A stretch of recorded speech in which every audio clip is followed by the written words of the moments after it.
आप क्यों पूछते हैं? बाबू क्या धन लेने की इच्छा है? मेरी नाव में तो बेर और कच्चे भरे हुए हैं। वैसे का कठोर वचन सुनकर दंडी रूप में भगवान ने कहा, तुम्हारा वचन सत्य हो।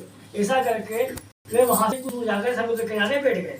दंडी महाराज के जाने के पश्चात वेश नृत्य क्रिया से निवृत्त होने के बाद अपनी नाव को ऊंची उठा देकर अचंबा किया तथा नाव में बेर पत्ते आदि देखकर मूर्छित होकर जमीन पर गिर पड़ा। होश में आने पर अत्यंत शोक प्रकट करने लगा। तो उसके जामाता ने कहा, आप शोक न करें, ये वो दंडी महाराज का साफ है, अतः आप हमें उनकी शरण में चलना चाहिए, तभी हमारी मनोकामना पूर्ण होगी। जामाता के वचन सुनकर दंडी महाराज के पास पहुंचा और भक्ति भाव से प्रणाम करके बोला, मैंने आपको जो असत्य वचन कहे थे उसके लिए मुझे क्षमा करें। ऐसा कहकर वे सोने लगा। तब दंडी भगवान बोले, हे बड़े पुत्र, मेरी आज्ञा से तुझे बार बार दुख प्राप्त हुआ है, तू मेरी पूजा से विमुख हुआ। तब उसने कहा, हे भगवान, आपकी माया से ब्रह्मा आदि देवता भी आपके रूप को नहीं जान पाते, तब मैं अज्ञानी भला कैसे जान सकता हूँ। आप प्रसन्न होइए, मैं अपनी सामर्थ्य के अनुसार आपकी पूजा करूँगा। मेरी रक्षा कीजिए और पहले के समान मेरी नौका में धन भर दीजिए। भक्ति युक्त वचन सुनकर भगवान जी प्रसन्न हो गए और इसकी इच्छा अनुसार वर देकर अंतर ध्यान हो गए। तब ससुर व जामाता दोनों ने नाव पर आकर देखा, नाव धन से परिपूर्ण थी।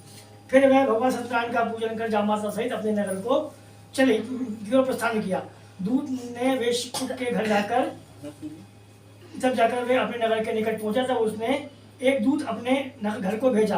दूत ने वेश के घर जाकर उसकी पत्नी को नमस्कार किया और कहा कि आपके पति अपने दामाद सहित इस नगर के समीप आ गए हैं। लीलावती और कन्या कलावती उस समय भगवान का पूजन कर रही थी।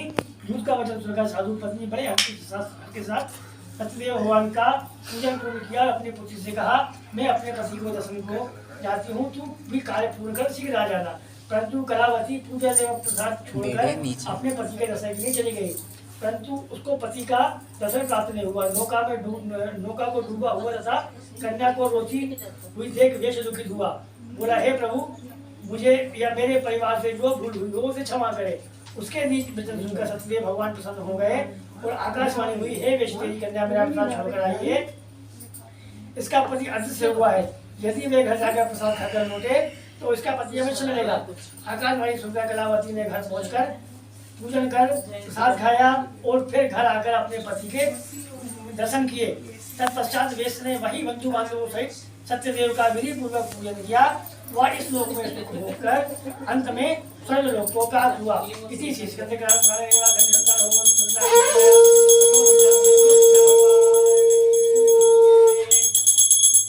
कहने लगे। सूची ने आगे कहा, हे ऋषियों, मैं एक और भी कथा कहता हूँ। प्रजापाल नाम का एक राजा था। उसने भगवान सत्यदेव का प्रसाद त्याग कर बहुत दुख पाया।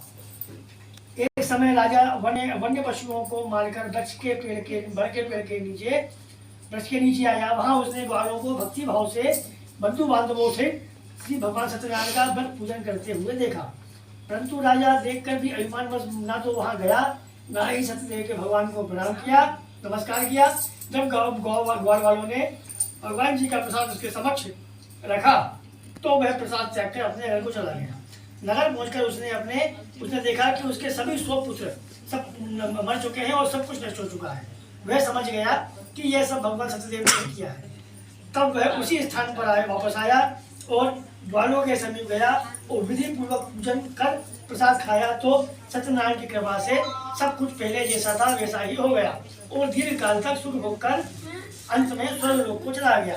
जो मनुष्य इस परम दुर्लभ व्रत को करेगा, श्री सत्यनारायण भगवान की कृपा से उसे धन धान्य आदि की प्राप्ति होगी। धनी बंदी बंधन से मुक्त होकर निर्भय को प्राप्त हो जाता है। संतान ही को संतान प्राप्त होती है तथा सब मनोरथ पूर्ण होकर अंत में वह वैकुंठ धाम को जाता है। जिन्होंने पहले इस व्रत को किया था, अब वह उनके दूसरे जन्म की कथा सुनिए। सदानंद नामक ब्राह्मण सुदामा के रूप में जन्म लेकर भगवान श्री कृष्ण की भक्ति कर मोक्ष को प्राप्त किया। उल्कामुख नाम के महाराज राजा दशरथ बने और श्री रंगनाथ जी का पूजन कर वैकुंठ को प्राप्त हुए। साधु नामक वैश्य ने धर्मात्मा व सत्य प्रतिज्ञ राजा मूलध्वज बनकर अपने पुत्र को आगे से चीरकर मोक्ष को प्राप्त किया। महाराज तुंगध्वज स्वयं मनु हुए। उन्होंने बहुत से लोगों को भगवान की भक्ति में लीन कर अंत में मोक्ष को प्राप्त किया। लकड़ारा भी अगले जन्म में गुण नामक के साथ राजा हुआ, जिसने भगवान श्री राम के चरणों की सेवा कर मोक्ष को प्राप्त किया। इति श्री स्कंद पुराणे रेवा खंडे सप्तांग विद्याया पंचमो अध्याय मंगलो भक्तदेव भगवान की जय। कार्तिक कहीं जाना नहीं बेटा? हमको बुलवा लीजिए। कौन कौन है? देखो चोट लगी है कौन इसके नीचे? सीढ़ी के नीचे हाँ ला रहे इसके नीचे वो एक वो रखा है कि बॉक्स रखा। हाँ बस इसी के हाँ मम्मी निकाल रहे। ये रहा ये हाँ ये इसके पीछे ये। हाँ वो है ना तो बिल्ली की वजह से